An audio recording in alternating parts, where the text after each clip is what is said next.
Hi, everybody. Trying out a different living room this time. They're still playing video games. All right, we're starting again with The Family Under the Bridge, and this is now chapter 6. So, where we left the family in chapter 5 is they are separated from their mother right now.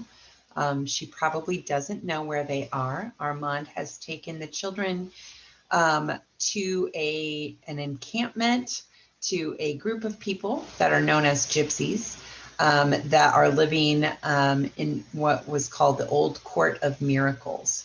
And they have discovered, the children have discovered that um, the gypsies live in homes that are mobile. That means that they can be moved. And this is really exciting to them because they've realized that they could possibly ask for a mobile house. That maybe that is something that they could actually receive for Christmas. Chapter 6. The children's desire for a house on wheels worried Armand. Now, wouldn't it take them to think of something like that? You don't need to have Father Christmas bring you a house now, he said. Tinka will let you live in that one with her, and Paul will be comfortable in his tent. But we want our own house, said Susie, a house for our own family to live in. Then we can take the wheels off so we can stay in one place. No, let's leave the wheels on, cried Paul. Let's keep moving to new places. I'd like to live like a gypsy. But if you move all the time, you won't be able to go to school, Susie reminded him. Paul looked as if that was not worrying him. The inside of the house on wheels was as nice as the outside. A big feather bed filled the back of it. There were shelves running all along the walls, and brightly scrubbed copper pans hung over the tiny stove. Susie could see that the little house was the tidiest place in the gypsy camp. We put more feather beds on the floor at night so we can all sleep here, explained Tinka. All the girls. But we can't muss anything because Mother keeps a neat house. They stayed in the house on wheels for a long time. Tinka squatted on the floor and told them stories of her travels. Every spring we go way down to Provence on the Mediterranean Sea, she said. We camp among the old Roman ruins and bathe in the warm streams. Will you come to Provence with us? Susie was tempted, but she shook her head stubbornly. I have to go to school, she said. I don't think Mama would go anyway, and we couldn't go without her. We're a family, and we have to stick together. Tinka understood. We gypsies stick together too, she said. The time went so fast that Armand had almost forgotten about the children's mother. You wait here and I'll go fetch her, he said, as he noticed that it was almost dark. He hurried back through the streets where the snow had turned into water. The halls were noisier and busier than ever because most of the work there took place during the night when the great trucks rolled in from all over France, bringing food to hungry Paris. It was dark by the time he reached the bridge. He caught Madame Calcette just in time. She was already descending the steps. At first, she wouldn't even listen to him. She hastened down without turning her head. But when she saw that her children and all of their belongings were gone, she was only too willing to listen. She burst into tears when Armand told her about the two women. Why can't they just leave me in peace with my children? She said. I'm only trying to keep my family together. It's all right, Madame, said Armand, patting her shoulder. The nestlings are safe with some good friends of mine, and you will be welcome there too. I should have thought of it before. It's so much better than under the bridge. Madame Calcette stopped crying and followed him back toward the halls. I want to apologize to you, she said humbly. You're a good man. Armand felt uncomfortable. "Oh, wait until you meet my friends," he said. He was certain that she would not thank him when she saw them.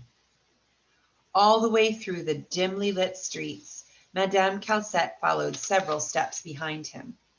Armand knew it was because she was ashamed to be seen with the hobo, but he didn't let that bother him. He had lost his pride long ago. Work at the halls had reached a fever peak the third time he went through it.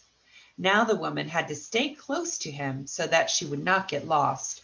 They were pushed by baskets, and once Madame Calcette was almost run over by a truck. It was a relief to get back into the dark alleys. But when Armand led his companion through the wooden fence, the woman acted in the way he had expected. Her eyes flashed wide at the sight before them. The gypsies were gathered around the campfire. The building peaks rising behind them made the scene one of a lonely gypsy camp at the foot of a bare Spanish mountain, instead of in the crowded heart of Paris. One of the men was playing a guitar, and a girl was dancing. Behind her pranced Tinka, trying to learn the steps by heart. And the firelight fell on 3 red-headed children clapping their hands in time to the music. "Gypsies!" shrieked Madame Calcette. "You've brought us to gypsies?" Then in her shame and despair, she started sobbing bitterly into her twisted scarf. "Madame," said Armand, "you cry so much that you will bring down the rain." "To think we have fallen so low," wept the woman. "My children at home with gypsies." "And what is wrong with gypsies?" asked Armand. "Why do you think you are better? Are you kinder? Are you more generous?" "I'm honest," murmured the woman through her scarf.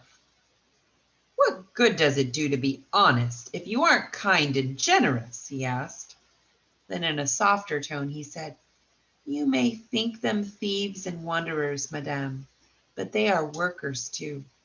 They are proud of their fine metal work, and they have a right to be. They are expert craftsmen. Can you mend a pan that has half of the bottom burned out?" "They're thieves," persisted Madame Calcette. "No, they mean no harm," said the hobo. "And you have been doing a lot of talking about families sticking together. Well, we're all God's big poor family, so we need to stick together and help each other." Madame Calcette began drying her eyes on her scarf. "I have nowhere else to take the children," she admitted. "The room my sister-in-law told me about is more than I can pay. I must be grateful for shelter, I guess." The gypsies received her courteously, and Morelli even offered to tell her fortune, although Madame Calcette refused. Tinka brought her a bowl of stew to eat by the fireside. "It's good pigeon stew," she explained. "My Uncle Nicky catches them in the square. He has very swift hands." Madame Calcette looked distastefully at the stew, but hunger triumphed.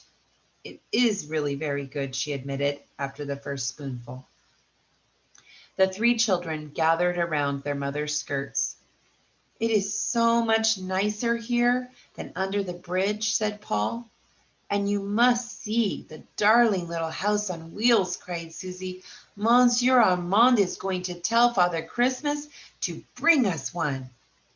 "You may sleep in it," Morelli politely told Madame Calcette. "There is a soft bed for you and your girls in the back." "You're very kind," said Madame Calcette, "but I expect to pay you for our stay here." "We do not take money from our friends," said Morelli proudly. "Only from strangers." Then she disappeared behind a tent. Susie found it more fun to sleep on a feather bed on the floor with the gypsy children. Early the next morning, Madame Calcette returned to her job. Later, the gypsy men left to canvass the restaurants for more pots and pans to mend. "I guess you are having your Christmas vacation from school now," Susie said to Tinka, since the children remained in the courtyard. "We have a vacation all the time," said Tinka. "We don't go to school." Susie was shocked. "Then how do you learn to read and write?" she asked. We don't know how to read or write, said Tinka. Susie was even more shocked. Then I will teach you, she said. We will have a school this morning. She brought out her well-rubbed piece of coal. She had plenty of blank walls to use for a blackboard. She carefully printed each letter of the alphabet, naming it as she wrote. Armand was stretched out on the ground with a piece of firewood for a pillow. He was watching the little schoolteacher with good humor. You, the one who's been writing all those signs on walls and posts, telling folks to go home, he asked. Susie gravely shook her head. Then she held the coal out to Tinka. Now you copy then, she ordered. Tinka gave her a fox-like grin. Below Susie's letters, she quickly drew 2 circles, one inside another. Susie frowned. That isn't a letter. It doesn't mean anything. Oh, yes, it does, said Tinka, grinning. If you see that sign near a gate, it means that the people who live inside are good and generous. She quickly scratched an upright line, then crossed it with 2 short bars. But that sign means that beggars will be badly received.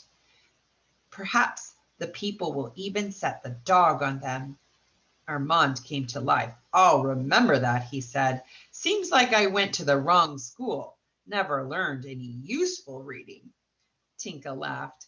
She mischievously batted her eyelashes at Susie.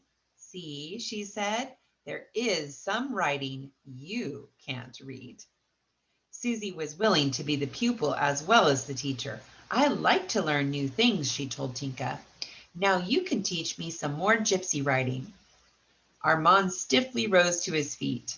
It's getting a little too highbrow for me around here, he said. I think I'll take a little walk over to town. This time the children did not plead to be taken along. They were no longer bored and lonely. Although Paul and the boys had quickly lost interest in Susie's school, they were all playing a game of wolf and sheep between the tents. But Susie had one request. Will you please go to the Louvre store, Monsieur Armand, she asked, and tell Father Christmas where to bring our house, and that we'll be satisfied if he brings us a little one on wheels like Tinka's? Armand nodded. That's right, he remembered. Not much time left. Tomorrow night is Christmas Eve.